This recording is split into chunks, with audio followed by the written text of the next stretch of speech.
네, 화요일 정치부심 함께하겠습니다. 자, 오늘 정치부심 오늘 박원석 의원께서 네, 오늘 바쁜 일이 있으셔가지고 오늘 못 나오셨고 네. 오늘 하루 이야기 손님 모셨는데 다 열린민주당입니다. 열린민주당 사무총장, 열린민주당 대변인. 네, 그러네요. 당 3역 중에 2역이 오셨어요. 열린민주당 권리당원도 계시고요. 권리당원 권리당원입니까, 지금? 당비를 대납해주고 계십니다. 예. 입금해드릴게요. 예. 자, 그래요. 정치부심 오늘 이렇게 귀한 손님 모시고 말씀 나누도록 하겠습니다. 우리 안원구 사무총장님. 반갑습니다. 네. 아이고, 그 대구 국세청장 지내셨고 MB의 비리를 이야기했다가 참 모진 참 고난의 세월을 보내셨고 열린민주당의 사무총장으로 지금 활동하고 계시고 그 사이에 또 이제 예전에 그 다스를 그 국민주 기업으로 바꾸려는 운동도 벌이셨고, 예, 참 갖가지 우리 사회에 불이했던 그런 관행들을 바로잡기 위해 애써오셨다는 그런 삶을 살고 계신데요. 네. 자, 우리 오랜만에 뵙습니다. 불러줄 수 있는 입니다. 예. 소장님, 그 저기 총선 이후에 어떻게 사무총장 되신 건 알고 있습니다만. 그래서 지금 사실 우리 당이 이제 처음 만들어졌잖아요. 네네네. 만들어진 지 얼마 안 되다 보니까 이제 골격도 작고 뭐 재정 문제, 당직자 문제 뭐 등등 해서 지금 모든 걸 새로 세팅을 하고 있어가지고 그래요. 지금 분주하게 지내고 있습니다. 다른 당과는 다른 모습을 보여야 하는 또 그렇습니다. 그런 예. 미션이 있고요. 예. 우리 당은 뭐 당원들이 주인인 당이라 네. 우리 당원들을 모시고 간다는 그런 기본으로 네. 그렇게 일을 하고 있습니다. 그 우리 저 열린민주당의 남다른 모습, 다른 당이 없는 모습 중에 하나가 쪼그렸어가 있습니다.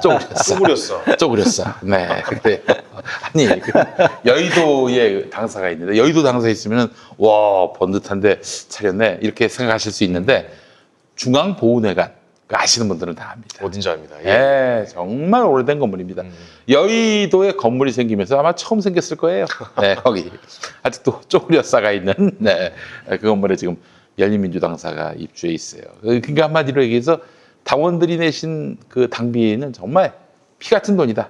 함부로 허비할 수가 없다. 해가지고 가장 싼 데로 가신 건데. 그렇습니다. 실제로 너무 아직 환경은 열악한데 네. 그래도 우리 당원들이 많이 꾸며주셔가지고 네. 그래도 마음은 풍족하게 그렇게 지내고 있습니다. 예. 그런 냄새가 난다는 부분도 있습니다. 점점 여름이 다가오면서 그래도 풍광은 되게 좋아요. 풍광은 좋습니까? 그 오. 창밖으로 보면 여의도 공원도 보이고. 그러네요. 예, 위치가 뭐 나쁘지 않습니다. 예, 그래요. 차라리 그냥 천막 당사 어떨까요?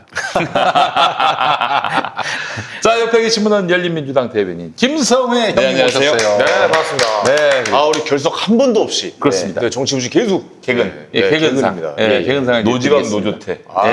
대단합니다. 예. 찾아보니까 이제 1년이 좀 넘었더라고요. 예. 1년 넘는 기간 동안 예. 정말 감사합니다. 네, 그래요. 그 사이 우리 김성회 보좌관님 총선 출마도 하셨고, 예, 참 여러 가지 많은 총선 경험들을 출마하셨어요? 하셨는데 그랬었죠. 그러셨군요. 모르셨습니까? 중선 출마, 비례안이었나요? 비례는 출마 아닙니까? 그것도 출마로 치는 거구나. 야, 이 사람 진짜 아이고, 큰일 날 몰랐네요. 사람이네. 열린민주당 권리당원이 그것도 모르고 있으면 어떡해. 아니 48명의 그 비례대표 의원들이 들고 일어납니다. 황현희 씨의 무지에. 죄송합니다. 사과의 말씀 올리도록 예, 하겠습니다. 그래요. 자, 우리 방송인 황현희 씨. 네, 어서 오세요. 안녕하십니까. 개그맨 황현입니다. 아유, 요즘에 그 KBS 개그맨. 네. 불법 도찰이죠. 불법 촬영. 네, 불법 촬영이죠. 예. 아니 저희 개그맨들도 너무 좀 어처구니가 없어가지고 지금 이제 공동으로 대응을 하겠다라는 좀 의견도 나오고 있는 상황이고 왜냐면 그 동기 가해자에 대한 대응. 예. 왜냐하면 그 동기분들 그러니까 저희 후배겠죠. 네. KBS 32기 기수들도 너무 분노하고 있어요. 네. 어떻게 이런 일이 있냐. 예. 단 한 번도 이런 뭐 내색을 한다거나 뭐 티가 나거나 이런 것도 전혀 없었다. 뭐 이런 얘기를 하더라고요. 게다가 뭐 연구동에 아무나 오는 것도 아니고 결국 그럼요. 같이 그 일하는 네네. 그 어떤 협동하는 그런 동료 개그맨. 그게 그러니까 한 층에 두 개의 사무실이 있거든요. 하나는 개그 콘서트 사무실이고 하나는 이번에 KBS에서 새로 들어가는 무슨 트로트 관련 프로그램이라고 해요. 네. 이 두 프로그램인데 그렇다면 개콘이 끝나가는 시점에서 이 친구가 과연 뭘 위해 거기다가 설치를 했느냐. 이것은 참. 너무나 부적절한 의도가 있지 않느냐라는 생각이 들어서 그렇습니다. 이건 아주 엄벌에 쳐야 된다고 봅니다. 네. 예, 그리고 예. 전체 개그맨들을 다 그냥 그럼요. 이상한 사람으로 만들어 버리기도 하는 건데. 아무래도 개그 콘서트가 마지막 회였는데 녹화를 이제 마쳤거든요. 예. 그 친구들이. 근데 이제 마지막 회 가는데도 또 안 좋게 이렇게 아유, 마무리가 세상에. 돼서 예. 그동안에 열심히 뛰었던 선배들의 명예에도 굉장히 큰 실추가 가는 상황이 됐죠. 그렇습니다. 예. 저 안타깝습니다. 정말 진심으로. 예. 네. 그러니까 우리 저 대다수가 아니라 99.9%의 우리 개그맨들은 이번 일과 상관이 없다. 아, 그럼요. 예, 그런 점을 상관이 없죠. 분명히 알아주시면 감사하겠습니다. 네네. 자, 그래요. 오늘 또 이렇게 정치부심 네 분이 함께 대화의 꽃을 피워보도록 할 텐데, 네. 자, 오늘 먼저 광고부터. 아유, 순살 족발. 자, 김용민닷컴 상품 중에서 가장 많은 구매 후기가 달린 상품입니다. 대부분이 호평과 찬사일색의 구매 후기들인데 그 중에서 몇 개 소개해드리겠습니다. 첫 번째, 양이 적당해서 혼밥 한 끼 할 때 알맞네요. 매운 양념은 마늘 맛이라고 해야 하나 알싸하게 매워서 밥이랑 김 부셔서 비벼 먹으니까 일품입니다. 개인적으로 족발은 차고 쫄깃한 것을 선호해서 데워서 바로 먹는 것보다 한숨 식히니까 쫄깃하니 더 맛납니다. 그렇죠. 첫 주문을 비회원으로 했는데 기대보다 맛있어서 회원 가입도 했습니다. 아이 감사합니다. 자, 이게 첫 번째 구매 후기였고, 두 번째 구매 후기. 애들 집에 있는 시간이 기니까 반찬하기 너무 힘들어서 사보았어요. 정치부심에서 너무 맛있게 드시기에 3개씩 사봤는데 이틀 만에 다 먹었어요. 아들이 재주문 해달라 해서 네가 해 임마 라고 한 건 아니고 이제 재주문을 해주셨습니다. 예. 그리고 후기 남겨요. 참고로 저랑 아들은 매운 거, 신랑하고 딸은 오리지널이 더 맛있대요. 라고 하셨습니다. 아이고, 모든 이들을 다 만족시킬 수는 없어요. 그럼요. 뼈 없는 슬라이스, 그러니까 뼈 없는 족발로서 딱 한 끼에 좋은 200g 포장으로 언제 어디서든 간편하게 즐길 수 있습니다. 취향에 따라서 전통 족발의 고소한 맛, 매운 양념의 불족발 맛, 이렇게 선택하실 수가 있습니다. 자, 이게 착한 족발 한 팩 200g이 5,500원인데요. 원래 가격에서 7% 할인한 겁니다. 세 팩은 200g 곱하기 3개겠죠? 15,300원. 네, 한 팩을 구매하시는 거 이제 곱하기 3개보다도 14% 할인입니다. 착한 족발 5팩 같은 경우 23,900원, 19% 할인이고요. 7팩은 31,900원, 23% 할인. 9팩은요, 네, 39,900원인데 25% 할인입니다. 대량 구매할수록 훨씬 저렴해지는데 냉동 보관이 가능하기 때문에요. 9팩 이상 대량 구매를 강력하게 추천합니다. 자, 지금 바로 대한민국에서 가장 착한 족발을 김용민닷컴에서 압도적 최저가에 만나보시기 바라겠습니다. 예, 네. 그래요. 아, 이거 진짜 맛있네요. 예. 편육같이 이렇게 족발 눌러가지고. 저는 개인적으로 매운 게 더 맛있는 것 같은데요. 약간 매콤한 게. 족발을 세게 매운 이렇게 것도 아니고. 하는 건 처음 봤는데요. 사실. 그러니까요. 불족발. 이거 사실 편의점에도 파는데 가격이 되게 비싸요. 이렇게 이 정도 팔면 한 뭐 가격이 꽤 나가는데 이거 집에다가 냉동시켜 놓고 술 드실 때마다 막걸리 한잔 하실 때마다 딱 쟁겨 두시고 드시면 딱 좋겠네요. 이 한 팩이 지금 5,500원짜리 200g. 그죠? 그럼 지금 올린 게 이게 한 팩 분량 정도 되는 건가요? 아, 두 팩이요. 아, 이게 두 개 합쳐 한 팩? 오, 많구나. 양이 괜찮네요. 슬라이스 된 거죠? 썰어져서 나오고. 착한 족발이 거의 착한 시리즈 원조 아닙니까? 이게 성공을 해서 그 다음 착한 시리즈가 다 성공을 거둔 거거든요. 그러니까 이게 제일 맛있을 수밖에 없죠. 야, 이게 20년이 된 음식, 그러니까 이게 20년이 된 건 아니고 외길 20년 동안 족발을 달고 오신 그렇죠. 전문가가 하시는 거구나. 어쩐지 맛있더라. 가게를 하시다 대박이 나서 그 이제 제품화 시키신 거죠. 예. 아, 이거 진짜 맛있습니다. 착한 충분히 족발. 그럴만하네요. 착한 시리즈 다 아이디어가 맛있어요. 좋네요. 이렇게. 김성애 대변인님, 네. 저기 미국에서는 족발을 먹습니까? 히스패닉들이 한국 사람들하고 식성이 비슷해요. 그래요? 그러니까 돼지 구성물을 먹어요. 거기서 이제 거기는 어떻게 먹냐면 왜 똘띠아라고 있죠? 네. 이렇게 있는 옥수수 전병에다가 네. 돼지 귀도 먹고 아, 그래요? 소 혀도 먹고 그런 재료들을 잘게 볶아갖고 그거를 이제 그 똘띠아 위에다 올려서 양파 그다음에 고수 이렇게 올려서 이 매운 양념 쌀쌀하라 그러죠. 우리나라 지금 고추장 비슷한 양념을 쳐서 먹기도 하거든요. 근데 거기에 가면 그 메뉴 중에 이제 조기 있습니다. 조기. 조개. 아, 족발. 족발. 이런 식으로 간장 양념을 하는 건 아니지만 하여튼 약간 짭조름하게 양념을 해서 똑같이 이제 먹죠. 그래서 미국 사람들 자체는 족을 먹는 거 제가 본 적은 없는데 근데 독일 사람들 먹지 않나요? 먹어요. 제가 알기로도 네. 먹는 걸로 알고 있어요. 미국에서 뭐 그렇게 많이 먹는 음식이 아닌데 그래서 미국 LA 한인타운에 족발 파는 집이 하나 있어요. 근데 그 집 미국 살 때 막 너무 그러니까 가끔씩 가서 막 너무 맛있게 먹었는데 한국에 들어서 장충동에 가서 원조집을 다시 가보니까 아, 그만 못하더라고 또. 근데 또 오늘 이걸 먹어보니까 이 편육으로서는 아직도 이게 최고네요. 예. 편육 같아, 편육 같아. 너무 맛있는데? 너무 깔끔하고 형식으로는 편육으로 만드는 것 같은데 이게 네. 그냥 같은 게 아니라 아니 제가- 어떻게 족발 편육화 시켰지? 맛 진짜 맛있네. 요즘 돼지고기 가격이 엄청 올랐대요. 재난지원금 이후로 우리가 그동안 못 드셨던 이제 고기들 돼지고기, 소고기 가격이 엄청 많이 올랐다고 그러더라고요. 지난 장 보러 가니까 한돈 100g에 2,500원씩 하더라고. 아 비싸서 못 샀어요. 자, 오늘 그 본격적으로 이야기 들어가기 앞서 두 분 다 열린민주당이시니까 최강욱 대표 법사위 갑니까? 저희들은 가기를 바라는데 네. 또 가야지 그 법사위 우리가 국민들이 바라는 일을 제대로 할 수 있지 아, 그러면 않습니까? 최강욱이 그 법사위 못 가면은 많은 분들이 실망하실 거예요, 사실은. 정말 많은 실망을 가질 것 같아서 네.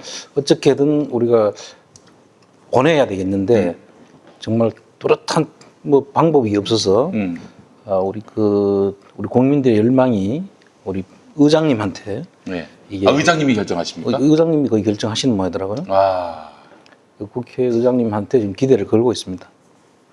박병석 의장님. 네.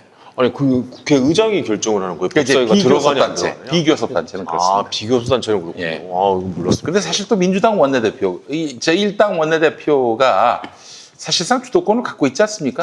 일단 그 16개 상임위에 한 자리씩은 비교섭단체 주겠다고 기본 깔아놓고 시작하는 중이고요. 법사위는 무슨 문제가 있냐면 법사위를 양당이 치열하게 가져오려고 싸움은 하는데 막상 법사위 일을 1순위를 선호하는 의원이 별로 없어요. 지난번 그래요? KBS 조사 보니까 10명? 10명. 예. 그러니까 법사위가 동네에서 정치하는데 큰 도움이 안 돼요. 교육이 가서 학교 예산 따오거나 복지 가서 뭐 하여튼 동네 무슨 복지 예산 이런 걸 따오거나 국토에 가서 다리 놓거나 이게 좀 장사가 되지. 그렇지. 그 뭐 법사위 가서 검찰 개혁한다고 표 찍어주죠. 하지만 이제 사람들 그렇게 생각 안 하기 때문에 네. 법사위가 지금 숫자를 못 채워요. 그래서 최강욱 대표를 안 넣으려고 하면 여야 할 거 없이 전부 다 막 억지로 집어넣어야 되는 상황이 약간 있는 거예요. 대체 인원이 예, 부족한 예, 거군요. 대체 인원이 없는데 그럼에도 불구하고 미래통합당 같은 경우 특히나 더 싫어하는 중인 거죠. 그런 게 하나 최강욱 있고. 대표를.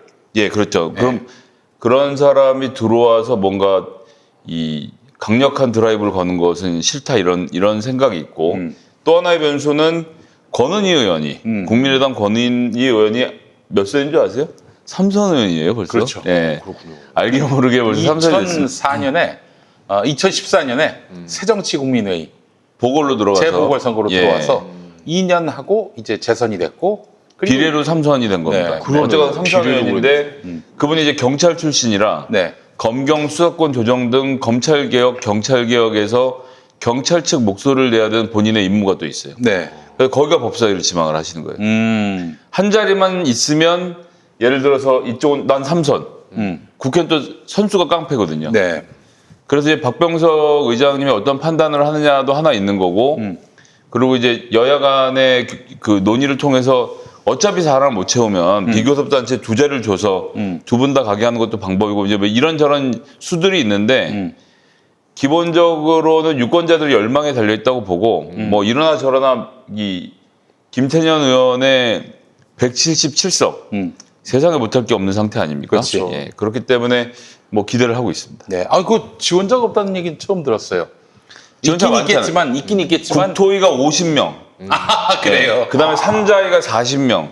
거기가 이제 인기 있는 상임이고요. 그쵸. 가장 인기 없는 상임위가 이제 외통위, 뭐 그다음에 이제 법사위도 이제 그냥 그런 상임인 겁니다. 환노위도 별로 네. 인기가 없고요. 인기가 많을 수밖에 없겠네요. 지역 주민들한테 가가지고 제가 여기 지하철 이쪽으로 그러니까, 이렇게 그렇죠. 만들었습니다. 그렇습니다. 지금 저희 다리를 깔았습니다. 제가 이렇게 좀 내세울 게 많으니까 그렇습니다. 눈에 보이는 실적을 국민들한테 보여야 되는 네, 자리가 그렇죠. 예. 그렇게 하겠네요, 진짜. 예. 아니 우리 저 사무총장님은 그 국세청 계실 때 그 어느 상임위원회였어요? 기획재정위죠. 기획재정위원회. 기획재정.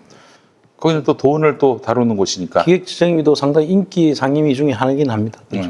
예산 책정 예산 책정하니까. 아무래도. 그런데 어려워서 쉽게 아무나 못 들어가죠. 그러니까 이제 국정감사에 가면 이런 분이 앞에 앉아 계시거든요. 그렇죠. 네. 그러면 이제 원래는 말발로 막 이렇게 조지고 누르고 이래야 되는데 네. 뭐 알아야지. 숫자가 나오니까. 알아야 되는 것도 있고 기재 공무원들은 그러니까 이제 이렇게 기재위 쪽에 계시는 분들은 굉장히 프라이드가 있어요. 네. 그러니까 같이 공무원 행실을 같이 붙어서도 난 니들하고 격이 달라 이런 생각이 있기 때문에 거긴 고개를 빳빳이 들고 대답을 합니다. 아, 추경호 이런 사람들. 예, 뭐 아닌 건 아니라고 하고 이제 막 이렇게 붙기 때문에 기재위가 사실 야당으로서는 되게 부담스러운 상임이에요. 가서 성과를 내기가 막 경제적인 얘기를 하고 이래버리면 이게 좀 어려운 게 있는 거죠. 예. 띵 하는 거죠. 그렇습니다. 뭔 소리 하는 거지? 약간 이래버리면. 그 실제로 그 기획예산처가 기획재정부 있지 않습니까? 네. 그분들이 예산을 사실상 다 짜잖아요. 네. 그 국회의원들이 짜는 게 아니죠. 그렇죠. 그렇죠. 그래서 그분들 짜놓은 거를 가가지고 이야기를 하면 오히려 국회의원들이 거기 가서 부탁을 해야 될 경우가 있고. 그렇지. 그래서 거기가 쉽지 않은 것이죠. 그렇군요. 예전에 그런 말도 있어요. 이제 그 거의 연말에 예산 통과되기 전에는 기자들이 이제 뭐 24시간 있을 수는 없잖아. 네. 오전에 와가지고 뭐 좀 국회 상황 돌아보고 그때는 국회의원들이 다 옳은 말을 해요. 뭐 무슨 온갖 그 자신의 철학과 이념과 이런 것들을 에너지도 좀 과시하면서 또 아주 준엄하게 꾸짖지. 근데 밤에 기자 없잖아. 야시장이 펼쳐집니다. 야시장. 우리 지역과 얼마 달라. 이렇게 막 거래가 오가고 쪽지가 오가고. 딜을 하기 시작하는군요. 그렇죠. 밤이 되면. 그건 야시장이에요, 야시장. 네. 맞죠? 맞습니다. 네, 그렇습니다. 맞습니다. 잠깐 네. 지금 7곡 지역의 경제 자립도가 26%로 굉장히 낮아서 지금 다리가 다른 지역 평균 26%보다 훨씬 낮은 13%밖에 안 되는데 이거 어떻게 생각하세요? 100억 유치해야 됩니까 안 됩니까? 뭐 이런 종류의 질문들이 이제 오고 가는 거죠. 예, 근데 이제 예, 예전에는 야간 중계를 아무도 해주는 사람이 없었기 때문에 네. 그런 것들이 좀 더 원활했고 요새 24시간 하지 않나요? 요즘은 이제 인터넷 중계도 많고 그렇죠. 그다음에 KTV. 핸드폰으로 그 국회 방송 TV만 하나 깔아놓으면 네, 맞아요. 모든 상임위를 다 볼 수 있거든요. 그래서 예전만큼은 안 하긴 하는데 그래도 말씀하신 대로 지금도 많이들 합니다. 그러니까 그래요. 이 지역에 이런 게 필요한데 어떻게 생각하는 질문들 그렇게 해요. 네. 그 제일 인기 없는 데는 어디입니까? 국회의원들이 안 가려고 하는 데 있잖아요. 외교통일위원회 외교통일위원회. 네. 거기 왜 안 가려고 하는 거예요? 뭘 딱히 성과를 낼 게 없고 그다음에 외교랑 통일 분야는 네. 그러니까 국회의원이 잘해서 잘 되는 데가 아니라 그냥 말 그대로 외교부가 잘해야 되고 통일부가 잘해야 되는 거예요. 북한 변수 우리가 어떻게 그렇지. 컨트롤할 수가 없잖아요. 그래서 이제 따라가는 거군요. 선수가 많은 의원들이 뭔가 국정 비전에 대해서 얘기할 때 거기 가서 하시는데 지역구에서는 외교통일위원회에서 아무리 열심히 일을 해도 아무런 도움이 되지 않고 근데 이제 또 한편으로 이런 거 있어요. 네. 외교부 국정감사를 하지 않습니까? 네. 그러면 세계 각국의 공관을 돕니다. 대사관. 예, 네. 대사관들을 도는데 한 열흘 가거든요. 아, 보좌관들은 완전 선호상임이. 비행기 타고 갈 수 있습니다. 국정 아니지 보좌관은 안 따라가요. 예산 문제 때문에 사무처 직원들만 따라가거든요. 네. 그러니까 사전에 원고 다 준비해서 의원님 주머니에 넣어드리면 국정감사 기간이 진짜 1년 중에 가장 뼈 빠지는 기간인데 외통위는 일단 나가면 일단 돌아가시는 예. 거예요. 일은 하지만 그래도 뭐 상당히 여유가 좀 있죠. 네. 근데 올해는 코로나 때문에 어렵겠네. 그렇죠. 올해는 아마 그 외국 나가는 건 안 할 거예요. 예. 그러면 또 이제 그 시간을 뭘로 채우느냐가 또 이제 엄청난 아니 외교 괜찮겠는데요? 해외 주민캐스 한번 갔다가 오는 거? 근데 나쁘지 그 않은데. 외통에 안민석 의원이 가려고 하고 있습니다. 아, 참.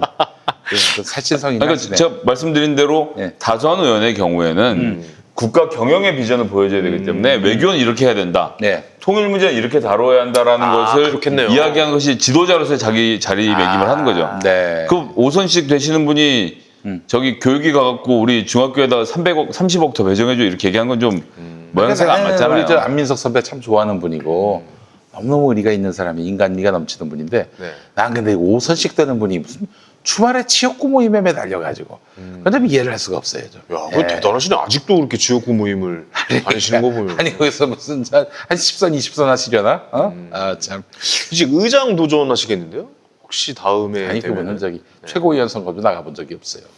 근데 왜 그 당에 있는 그런 거는 왜 절대 안 하시는 거예요? 소수하신 분입니다. 네, 소수한 분이. 확실합니까? 예? 확실하게 소수하신 겁니까? 매기는 바람에 뭐 확실하지 않은 경우가 있어.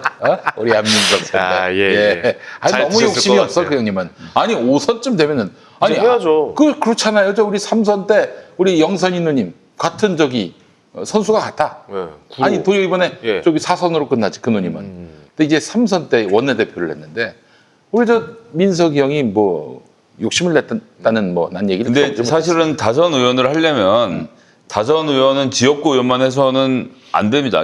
정치 윤리상 원내대표 도전한다든지 해야죠. 당대표 예, 도전한다든지 더 큰 뜻을 펼치기 위해서 내가 한 번 더 국회의원 하겠다 이렇게 설명을 해야 되는 거라 그냥 그렇게 마냥 안 나가시는 건 사실 지역구 주민들에게도 그렇고 국회 내에서도 조금 눈치가 보이죠. 안 하세요? 오산에는 안민석이에요. 오산은. 아니 근데 그게 약간 좀 어떤 의도인가요? 그러니까 뭐 가들고 길게 가겠다 뭐 이런 의도인가요? 뭐 안민석 얘기로 이 시간을 쓰더니 넘어가자 그냥. 넘어가. 재밌는 형이야 그냥 넘어가. 아니 그분은 왜 안 하시나 난 궁금해서. 뭐가 궁금해? 궁금할 거 없어 그냥. 궁금해하지도 말아라. 궁금할 필요가 없어요. 그래요. 넘어갑시다. 그래요. 아니 안민석 의원님 네. 죄송합니다. 아니 네. 너무 존경하고 사랑하니까 제가 이렇게 농담을 치는 겁니다. 그럼요. 친하니까 뭐 화를 내신 농담하지. 분이 아니에요 그분. 예, 예. 네. 하여튼 뭐 그럼 최강욱 의원께서 법사위 갈지 말지 그건 언제 결정됩니까?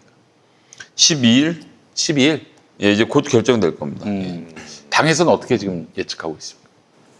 가능성은 저희들은 뭐 정확하게는 그 예측은 할 수 없는 상태고요. 노예 수위가 높지 않습니까? 강욱이 지금 형님이. 현재 그 아니 농촌에 산다고 농해 수위가 높지 않습니까? 그렇죠. 그래 예. 지금 현재는 보니까 그저두 이지망이 뭐였죠? 우리? 과방위. 과방위 예, 쪽이죠. 과학기술방송정보통신위원회. 언론 기업. 그쪽에 관심이 많아서 거기도 사람들이 별로 가려고 하지 않는다는. 그렇죠. 얘기 가방위도 사실은 가지 않으려고 하는 곳인데 우리 최강욱 대표는 뭐 어디를 가든 간에 뭐 하여튼 개혁적인 그런 마인드가 있으니까 네. 아마 성과를 낼 겁니다. 그래서 농해 수위는 안 가셨으면 좋겠습니다. 농해 농해 수위 얘기가 수위는 나와가지고. 농해수 가지는 못 않을 가요. 겁니다. 왜요? 농해수위도 농촌에 계신 분들이 엄청 그래요? 하기 때문에 알짜 상임이구나. 예, 그 용인에 살면서 농해수위 못 갑니다. 안 보내줍니다. 예. 그래요. 지역구 의원들에게 다 배정이 되기 때문에 아니 근데 없을 겁니다. 단순하게 생각해봐도 최강욱 의원님이 갈 수 있는 곳이 어딜 거라고 생각하면 다른 건 아예 떠오르지가 않아요. 그래요. 법사위밖에 사실. 그렇지. 그분은 그 자리가 딱 어울리는 자리인데. 그러려는 것이 모든 국민 모든이라고 말하면 그렇지만 일단 이제 국민들의 열망이고 특히나 그렇죠. 뭐 열린민주당 민주당 할 거 없이 민주 진영에 있는 모든 유권자들의 열망이기 때문에 김태년 원내대표께서 그 점을 많이 진중하게 고려하실 거라고 생각해요. 그리고 대통령께서도 최강욱 대표한테 전화해서 그 이런 각종 권력기관 개혁 문제에 열린민주당이 함께 힘을 보태라라고 말씀도 해놓으신 상태니까 네. 힘을 보태라는데 농해수에 가면 어떡합니까? 그렇게 안 되겠죠.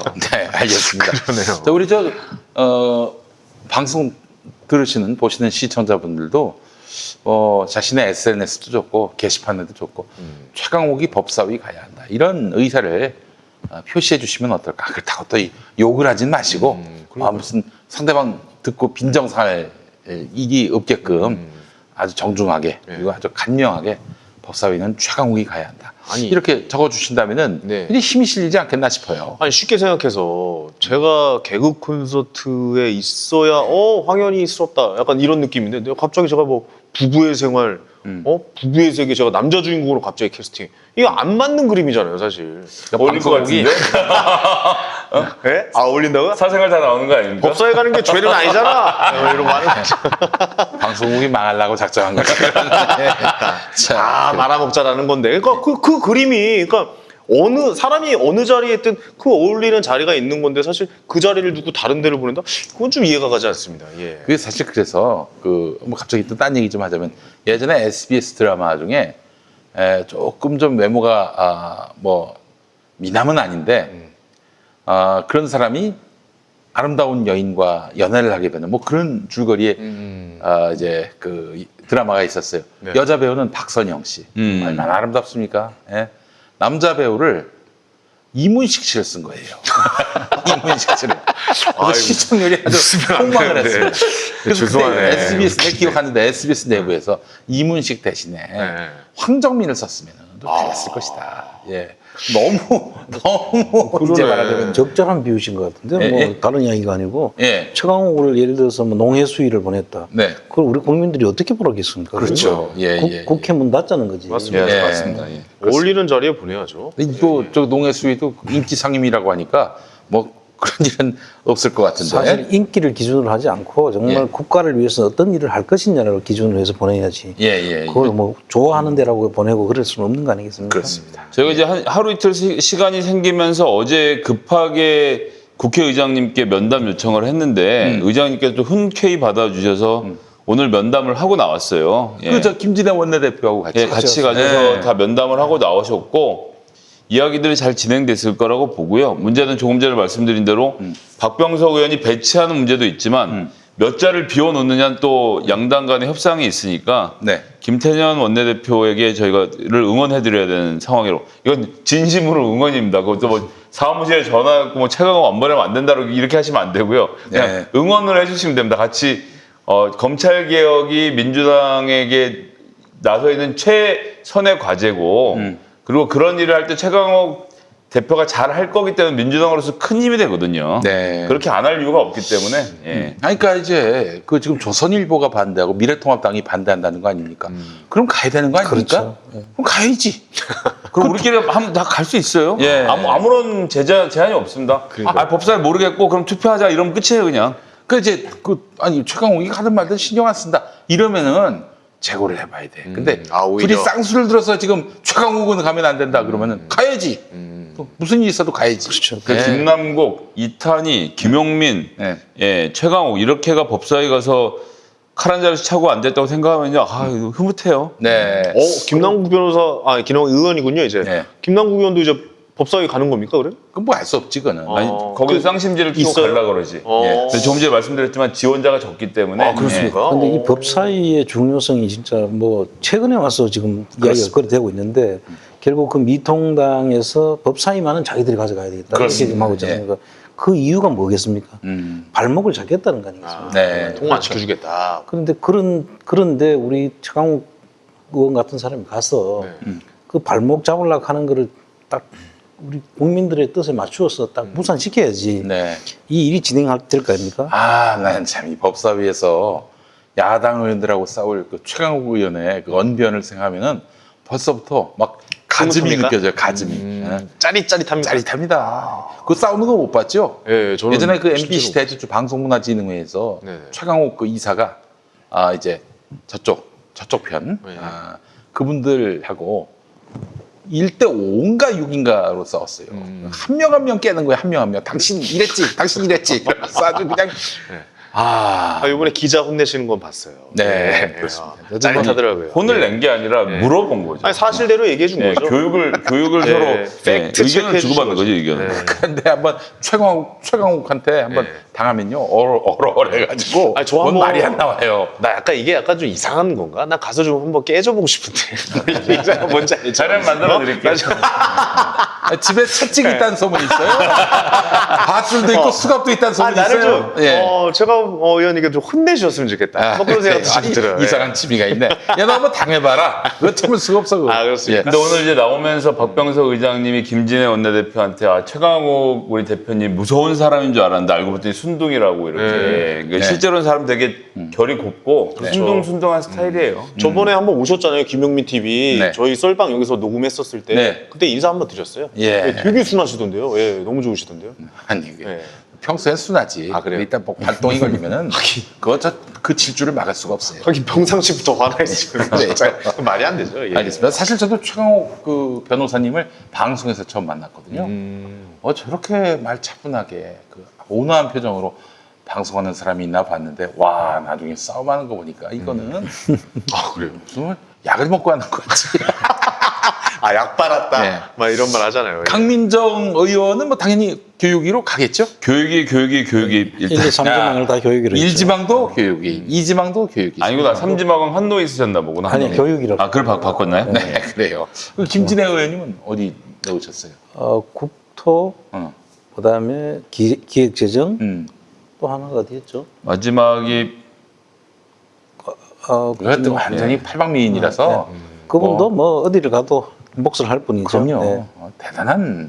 대단한 전문가 오브 전문가예요. 아니 형님은 그 예전에 그 출마하셨을 때 만약 당선됐으면 어디 가고 싶어 하셨어요? 나는 뭐 언론 개혁을 표방했으니까 언론 쪽 가방으로 가방위를 예, 그때 미래정보통신위원회였고 그때 그때는 방송통신이었어요. 방송통신. 그때 미방위 아니었나요? 아.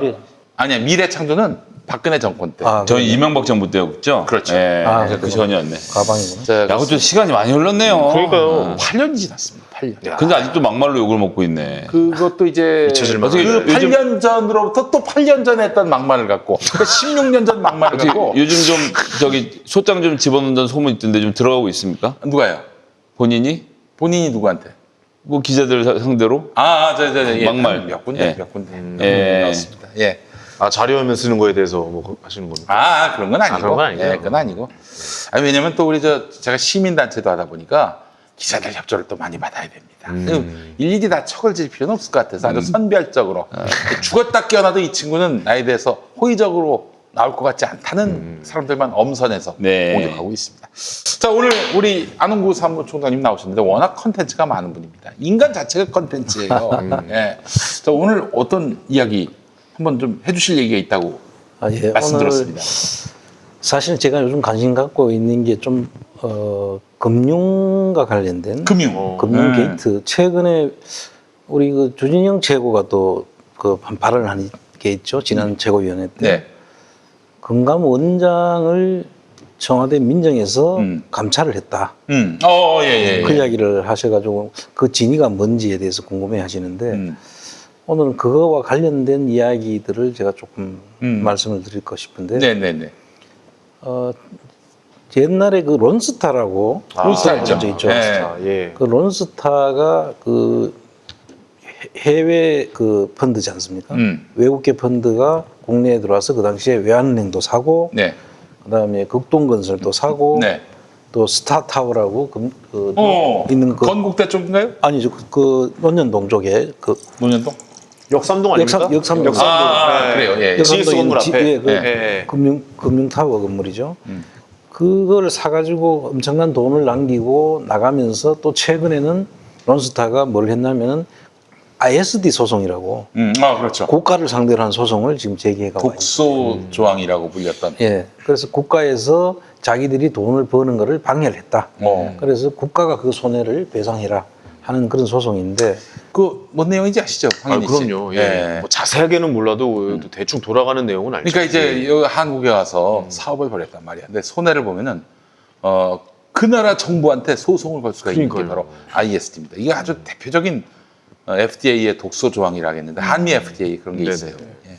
그랬던 그 내용으로 이제 됐던 내용 중에 하나가 네. 외환은행은 좀 이미 좀 많이 알려진데 지금 현재 소송이 들어온 건 주로 외환은행 관련된 네, 사건이고 그 외환은행 말고 또 하나가 있었는데 이제 극동건설이라는 극동건설. 예. 극동건설 이야기 들어보셨죠? 그 저기 저 충무로 쪽에. 충무로 예, 있는 거. 예. 그 극동건설을 론스타가 사가지고 있었어요. 그런데 론스타가 그걸 가지고 있다가 이제 팔게 됐는데 실제로 그때 시중에 나온 금액이 한 2,200억 정도면 팔겠다. 그렇게 나와 있었어요. 네네. 근데 그거를 웅진 그룹에서 그거를 사면서 네. 이 희한하게도 2,200억이면 살 수 있는 금액을 실제로 산 금액이 얼마인지 아세요? 얼마입니까? 6,600억에 사요. 3배네요? 어이구. 왜 뻥튀가 된 거죠, 이게? 그러니까 누구도 이해가 안 되는 거래가 벌어진 거예요. 네네네. 사실은. 그러면 그 론스타 쪽에다가 이익을 그만큼 더 준 셈이잖아요. 4,400억을. 4,400억 정도의 더 이익을 준 상태가 되는데 중간에서 뭐 해먹은 거네요, 그러면. 그럼 이제 이해가 안 되는 거죠, 이게. 이게 어떤 느낌이냐면 500만 원짜리 저한테 행사가 들어왔는데 중간에서 소개시켜준 사람이 저한테 100만 원 주고 지가 400만 원 가져간 거예요. 예? AP 뛴다고 해가지고. 그치. 그 뭔지 알죠, 형님? 그 행사 뛰어가는 거. 그런 느낌 아닙니까? 이거 잘못하면 밟힙니다. 예. 이거 욕 바가지로 먹는 행동이거든요, 사실. 그래서 그 4,400억 정도의 돈을 더 줄 때는 누가 그렇게 줄 사람이 없잖아요, 일반적으로는. 그러니까요. 그럼 왜 줬을까죠? 네네. 그 론스타라는 게 펀드인데 펀드는 보면 GP가 있고 LP가 있잖아요. 그 GP는 이제 그 운영을 하는 사람들이고 LP는 돈을 투자를 해가지고 또 이익을 가져가는 사람들인데 그 사람들한테 뭔가를 이익을 그만큼 줄 필요가 있었다. 이렇게밖에 이해할 수 없는 거죠. 그래서 그걸 산 그러면 웅진이라는 곳에서 왜 그만한 돈을 주고 샀느냐? 그러면 돈이 있어서 샀느냐? 웅진은 뭐 바보입니까? 바보입니까? 그게? 네. 그걸 바보가 아닌데 왜 샀느냐를 보니까 그 돈을 그걸 사기 위해서 또 6,900억이라는 돈을 빌려와요. 융자를 했어. 융자를. 야. 그래 하나은행 그래 한 푼도 자기 돈 없이 산다는 얘기가 되는 거죠. 와. 그런데 거기 웅진이 그런 일 많이 했다고 하더라고요. 그래서 지금 그 이야기들이 지금 계속 진행될 이야기인데 우선 잠깐만 말씀을 드리자면 네. 6,900억을 빌려가지고 6,600억을 주고 사고 그럼 이 사람들은 빌린 돈은 자기들 부채로 남아있지 않습니까? 근데 이 부채를 안 갚아도 될 수 있는 상황을 만든다면 그런 일을 할 수 있고 최종적으로 이익을 가져가는 사람은 론스타가 돼 있겠죠. 아, 그러네.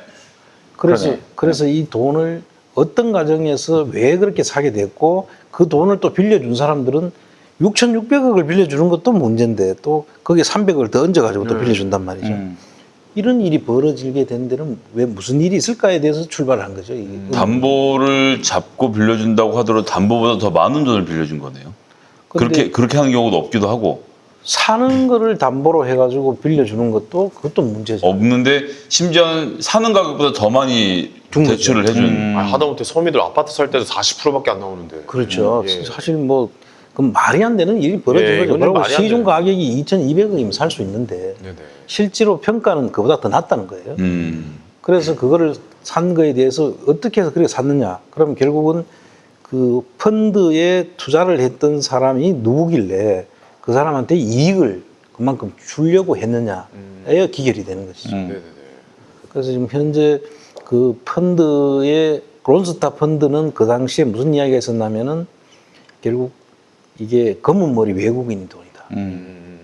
그러니까 한국 사람임에도 불구하고 외국인 이름으로 투자가 됐다면 그게 이제 검은 머리 외국인이라고 표현을 하잖아요. 네네. 그래서 그 사람들한테 뭔데 그 검은 머리 외국인이 누구냐?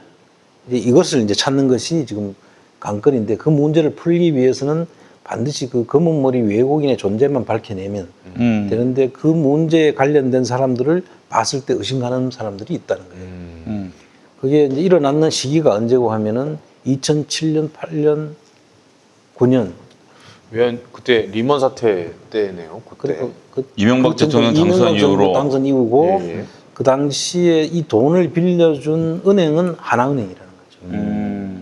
그 하나은행 그때 장이 누구냐 하면은 하나금융지주 회장이 김승유라고 4대 천왕이라고 불리는 사람 중에 한 사람이었어요. 근데 그 사람들이 지금 쭉 그 뒤에 보면은 이 금융권을 좌지우지하는 그런 일들이 벌어졌고 네. 그 돈을 윤석금이라는 웅진 코웨이 회장이 있었지 않습니까? 네. 그분을 통해서 극동건설을 사는 과정에서 이런 일들이 벌어졌기 때문에 네. 거기에서 이제 왜 그렇게 비싸게 주고 샀고 네. 그 돈을 또 하나은행에서는 또 그 돈을 어떻게 지원을 그만큼 했고 은행에서는 정상적으로는 그렇게 지원 안 했죠. 할 수 없죠. 그렇죠. 근데 그러고 난 다음에 이제 어떤 일이 벌어지느냐 하면 네. 웅진그룹에서 그걸 비싸게 사고 그만큼 손해를 봤으니까 우리가 혼자 이렇게 손해 볼 이유가 없다. 그럼 뭔가 보상을 받았겠죠. 네네. 그러고 난 다음에 부천에 가면 웅진 플레이도시라는 그 스포츠 센터가 네네네. 광고에서 많이 광고도 봤어요. 굉장히 많이 나왔어요. 수영장 있고 막 이런 데죠. 그렇죠. 예. 뭐 그 눈썰매장도 있고 뭐 저 스키장도 있고 그렇다고 하는데요. 예. 그 골프장도 있고. 네. 제 아들이 거기 가고 싶다고 했는데 제가 일축했습니다. 그렇습니까? 너무 저는 멀다. 가보지는 못했지만 지나가면서 무슨 소리야, 저 형 갑자기. 지나가면서 봤는데 예. 그 웅진 플레이 도시가 원래 이름이 타이거 월드라는 것이었어요. 들어봤던 것 같은데. 원래 그 웅진 플레이 도시의 전신이 타이거 월드였는데 타이거 월드요. 예, 타이거 월드죠. 타이거 월드였는데 그 타이거 월드를 시행을 해가지고 그걸 만들고 있던 사람들이 이 하나은행으로부터 돈을 또 1,300억을 빌려가지고 시공을 하고 있었어요. 네네. 거기에 시공사는 누구냐 하면은 극동건설이. 북동건설이 거기서 들어가고. 그래, 극동건설이 예. 공사를 하고 그 돈을 빌려준 것은 대주단이라고 하는 하나은행이고. 하나은행이고. 그 하나은행이 돈을 빌려가 짓고 있다가 갑자기 돈을 다 갚으라고 해요.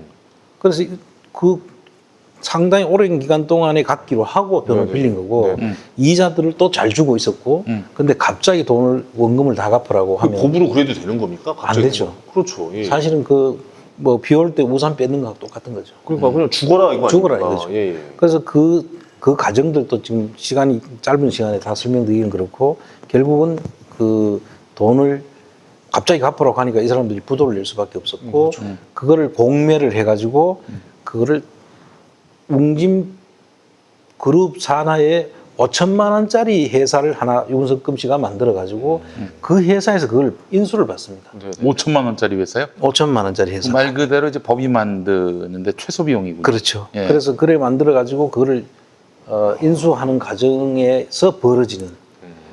그리고 그러니까 거의 공매도 그 부도 났는 거는 공매를 하게 돼 있잖아요. 네네. 공매하는 과정도 이게 참 너무 의문이 많고 갑자기 그거를 넘기는 과정에서 운영권에 대한 행정소송 문제도 벌어졌고. 알겠습니다. 그러면 제가 좀 정리해 보면은 MB의 그림자가 보입니다. 그렇습니다. 예. MB의 그림자가. 그러니까 하나은행이 그렇게 엄청난 돈을 웅진한테다 줄 수 있었던 것은 뭐 MB에만 뭔가가 있다. 지금 그 이런 유머 코드였나? 왜 이렇게 웃어? 너무 좋네. 네, 왜 그런지 모르세요? 갑자기 하니까 웃죠. 갑자기 하니까. 근데 갑자기 내가 무슨 이야기를 하다가 웃는다 그러고. 자, 네. 론스타의 그 전주, 그러니까 론스타에 돈을 넣은 사람들이 과연 누구냐를 찾으면 왜 이런 일들이 벌어졌냐. 거기에 관련된 기관이 뭐가 나오냐면은 일단 하나은행이라는 게 나오죠. 김승유. 그다음 농협이 나옵니다. 아, 농협. 예, 농협은 또 우리 MB의 그 후배인가요? 동지상고. 동지상고 그 동문이 거기 있었죠. 동문. 후배가 아니라. 최모 그 농협 회장이 있었죠. 예. 최원병 씨인가요, 그분이? 최원병. 예, 맞습니다.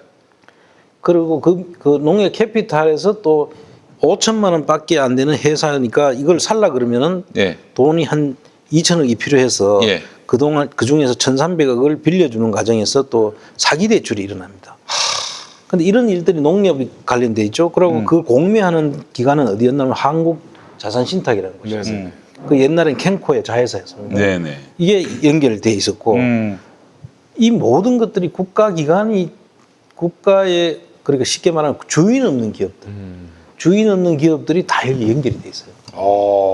그러는 과정에서 이게 지금 웅진 플레이 도시라는 이름으로 윤석금 회장의 자제분이 지금 주인이 된 회사로 바뀌어 있는데 네. 이 과정들이 이 하나의 그 이명박 정권 당시에 금융의 하나의 게이트, 이 금융 전체를 내용을 보면 하나씩 뜯어보면요, 이 불법이 거의 난무를 해요. 그럼에도 불구하고 그걸 감시하고 감독해야 될 금융감독원이라든지 또 이 거래가 있으면 반드시 세금이 있지 않습니까? 네네. 그 국세청에서도 손을 놓고 있고 또는 손을 놓은 정도가 아니고 법을 거꾸로 적용을 하는 경우도 있었고요. 그 다음에 이제 검찰에도 수사를 의뢰를 했는데 검찰에서도 처음 검찰이 제대로 하던 검사를 또 인사 자천을 시켜가지고 언제 그 검찰 수사가 있었습니까? 검찰 수사가 마지막에 있었던 거는 지금 문재인 정부예요. 아, 그래요? 그래서 지금 이런 지금 검찰이 지금 우리 문재인 정부가 그럴 리가 없잖아요. 네. 그런데 그 당시의 기관, 검찰이나 이런 쪽은 우리가 뭐 검찰은 뭐 문재인 정부 들어서 한 번도 통제를 한 적이 없었으니까. 그렇죠. 그 예. 자기들의 검찰의 세계였죠, 사실은. 네. 그래서 검찰에서 그 사람을 제대로 한다고 이 사람들 뺏긴 사람들 입장에서 볼 때는 네. 검찰 검찰 수사가 이제 제대로 되려나 하는데 인사 이동이 나가지고 자천을 시키고 보내버리고. 이런 과정들이 금감원에는 5번이나 고발을 했는데 전혀 보지도 않고 이런 일들이 벌어진 거예요. 이게 영화로도 만들어지지 않았습니까? 그 조진웅 씨 나오는 영화 블랙머니. 아, 그거는 이제 론스타 건이지. 론스타 건 따로 이 론스타 건과 론스타와 관련된 건인데 관련되긴 관련됐지만 그거보다 더 훨씬 더 드라마틱한 부분.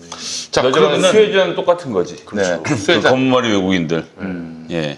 근데 검머리 외국인 혹시 뭐 MBA 뭐 블랙머니에서는 기재부 관련자들 그리고 정부 고위 관계자들 그리고 이제 정치권 있는 사람들이 다 그러니까 한 사람이 투자를 하는 게 아니라 여러 집단이 다 같이 들어와서 돈을 벌어가는 것으로 이제 묘사가 되죠. 야 이게 그러면 국민들 지금 진짜 바보라고. 그것과 관련해서 검찰 수사가 이루어지지 않았으니 지금 뭐 공론화되지도 않은 단계라고 봐야 되겠네요. 그렇죠. 지금 이 이야기를 한 것은 이 지금 김용민 TV 네. 하고 열린생각 TV라고 제가 이제 같이 하는 친구들이 있는데 그 친구들이 이제 처음 이야기를 했고요.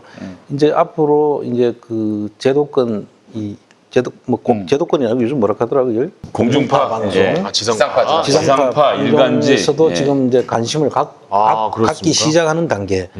그래서 이 부분들은 이제 점점 더 이야기를 계속 진행해야 될 텐데 자, 그러면요. 지금까지 들으신 분들 한 뭐 10여 분 정도 들었는데 그분들이 너무 등장인물들이 많고 또 주체가 많으니까 다시 쫙 요약해서 한 번만 더 좀 요약해 주시겠습니까? 짧게. 짧게 이야기하자면 예. 론스타한테 돈을 주기 위해서 네. 그 국가의 그 주인 없는 기업들이 다 동원됐고 농협 그리고 농협, 하나은행. 하나은행, 예. 한자신, 네. 한국자산신탁 네. 그리고 농협캐피탈 네. 이런 기관들이 다 동원이 됐고요. 네. 그다음에 그거를 또 감시해야 될 금감원은 눈 감고 있었고 검찰은 수사를 안 했고 그러니까 웅진이 극동건설을 살려고 그랬는데 2천억이면 살 수 있는 걸 6천억에 사가지고 그 나머지 돈을 말하자면은 론스타를 주기 위해서 말하자면 뭐 이 과당한 그런 가격으로 사들인 것이다. 그렇죠. 그 은행에서 론스타로 또 대출이 넘어간 게 나오고. 어떻게 뭐 확인이 된 게 있습니까? 아 그렇죠. 론스타로 이제 돈을 갔는데 론스타가 검은 머리 외국인일 수 있다라고 짐작하는 증거가 있는데 지금 그걸 아는 데는 금감원밖에 없습니다. 사실은 금감원에 신고를 하기 때문에 아는데 외국인으로 이름이 신고가 돼 있겠죠. 그런데 그 실질적인 차명이라는 거, 실질적인 주인은 딴 사람이고 이름만 외국인 이름을 빌려놨을 가능성이 있다는 거고. 그런데 지금 그냥 우리 주진영 최고가 금감원장을 흔들지 마라 네. 이렇게 이야기를 했는 이유가 네. 이 금융권이 국민기업이라고 보통 이야기를 하죠. 예, 예. 주인이 없는 기업입니다. 네. 주인 없는 기업은 사실 주인이 없는 게 아니라 개미들이 주인이다 보니까 네. 오너십이 없다는 거죠. 그렇지. 그렇죠. 그래 삼성, 현대, LG처럼 주인 딱 이 오너가 있는 그런 기업이 아니고 네. 은행들이 대부분 그렇잖아요. 은행들이 주인이 없다 보니까 어떤 문제가 생기나 하면은 그 은행장을 한 사람이 이사를 뽑고 그 이사가 다시 은행장을 뽑는 셀프 인사를 하는 구조가 돼 있습니다. 그러네요. 우리 국민기업들은 예. 그래서 이게 이명박 박근혜 시기를 거치면서 그때 은행장이 된 사람들은 이사를 자기가 뽑은 거예요.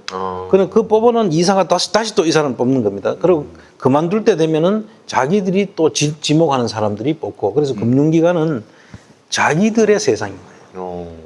그들만의 세상인데 이걸 갖다가 원래 국민기업이라고 하는 곳은 국가에서 이 금융기관이나 이런 그 KT나 포스코처럼 국민기업들은 국가에서 사실은 장을 임명을 해줘야 되는 게 맞는 거예요. 옛날에 공기업이었으니까.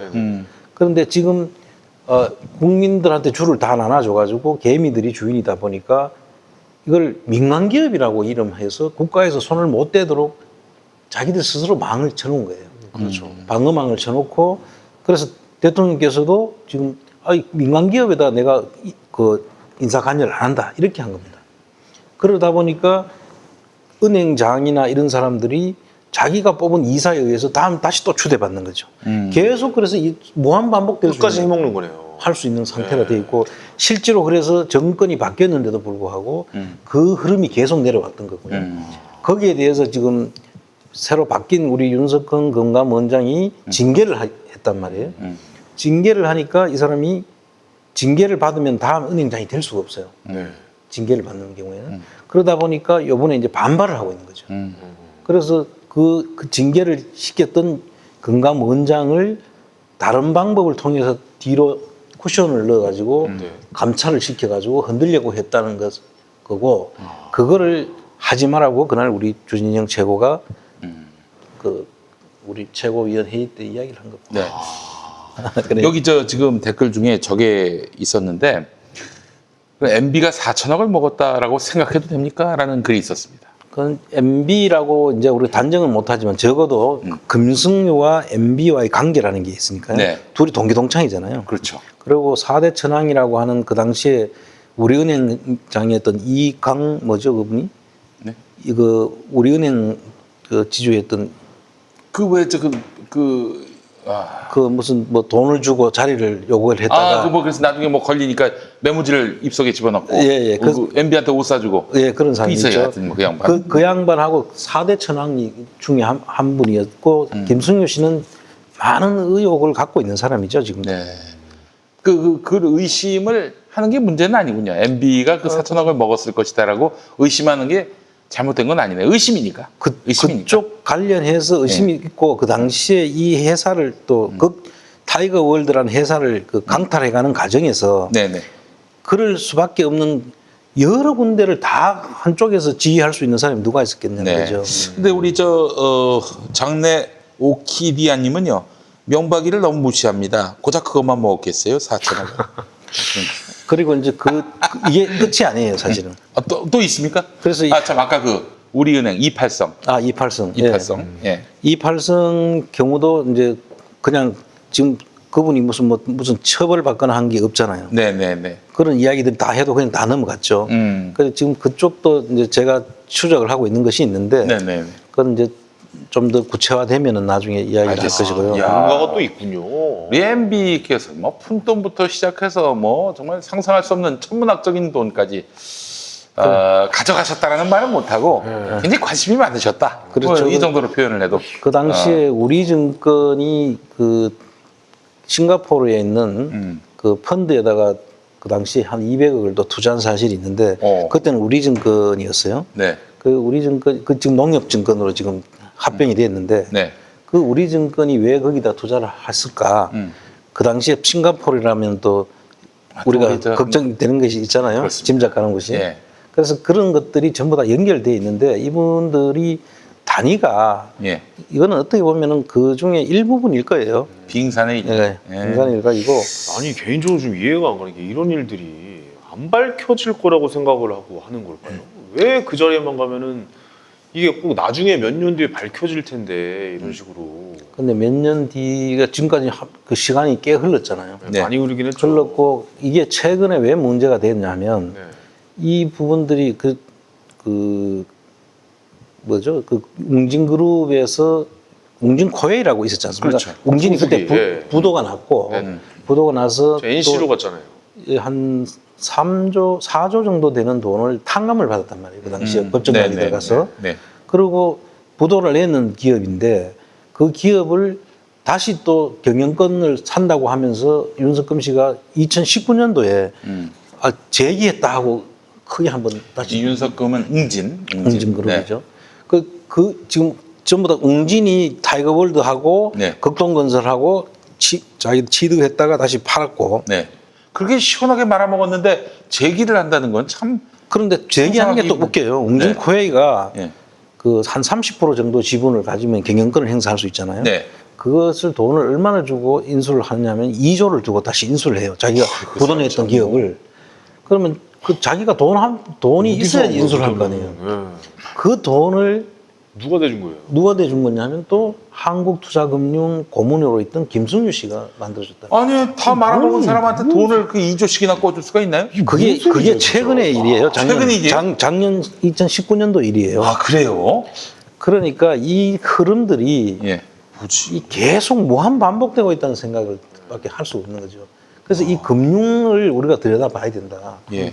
그래서 이 금융에서 그나마 제가 볼 때는 되게 아주 미흡하지만 이 윤석헌 금감원장이라는 분이 와서 뭐 이 소비자 보호하는 차원에서 DLF니 DSL이니 하는 곳에서 손해를 본 소비자들한테 네. 금융 소비자들한테 돈을 돌려주게 하는 그런 조치를 취하니까 그걸 지금 반발하고 조직적으로 나오고 있는 거예요.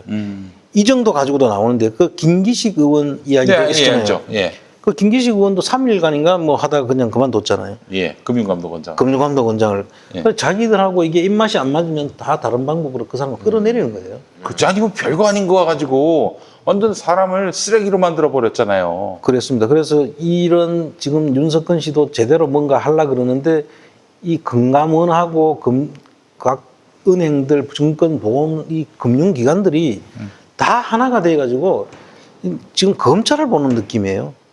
검찰은 검찰 편이라는 말이 있잖아요. 네네네. 금융은 금융 편인 거예요. 그래서 지금 이게 정권이 바뀌어가지고 뭔가 우리가 바뀔 것으로 기대했던 우리 국민들한테는 정말 야, 아직도 여전하구나. 이런 일들이 앞으로도 계속 무한 반복될 것 같다는 생각이 드니까 참 너무나 답답한 거죠. 김성애 대변인님 어떻게 해야 됩니까 이 문제? 이게 뭐 구조적으로 워낙 강하게 있는 문제고 말씀하신 것좀 조금 전에 말씀하신 대로 검은 머리 외국인들이 이명박 이렇게 개인의 문제가 아닌 거예요. 네. 그러니까 거기에는 기재부 공무원들이나 그의 관련자들 또 금융권의 관련자들, 금감원의 관련자들, 검찰의 관련자들 등등 해서 이 분야 저 분야를 다 섭렵해서 그 수많은 돈을 나눠쥐고 있기 때문에 이게 실체가 좀처럼 드러나지 않는 거거든요. 근데 이제 지금 말씀하신 대로 제일 먼저는 그 안에 들어있는 론스타에서 그렇게 이득을 본 개인의 리스트 이것이 누군지를 확인하는 작업 하나. 그리고 이 사람들이 이제 찾아가보면 뭐 저기 어디 서사모아 반도에 무슨 뭐 섬에 있는 페이퍼 컴퍼니에 뭐 이렇게 이름 올리고 있는 사람들인데 이 계좌들을 갖고 있는 실제 주인이 누군지를 파악해가는 과정. 이런 과정들을 통해서 이 돈이 실제로 누구한테 흘러갔는지까지가 일부라도 밝혀지면 나머지들을 더 들추어낼 수 있는데 이거는 사실은 정권 의지를 갖고 할 수 있는 문제인데 문제는 금융은 금융 전문가가 알고 검찰은 검찰 전문가가 아는데 지금 이제 안홍구 사무총장의 말씀대로 이것들이 다 한 통속으로 되어 있는 구조라서 깨는 게 결국 만만치 않은 작업이고 그나마 그런 그룹에서 이렇게 갑툭튀 튀어나온 안홍구 사무총장님 같은 분들이 이런 내용을 더 많이 알고 계시기 때문에 이런 분들과 또 각분 이 해당 분야의 금융, 검찰, 국세청 전문가들이 태스크포스를 구성을 해서 이 문제를 중점적으로 들여다봐야 한다는 것. 그것이 네. 이제 이 해외 은닉 자금 특별 환수하는 법을 만들어서 이런 일들이 앞으로 이루어져야 되는 과정이 또 필요한 겁니다. 진짜 이 말씀드리니까 고구마 한 5개 먹은 것 같네요. 이게 막막하네요, 진짜.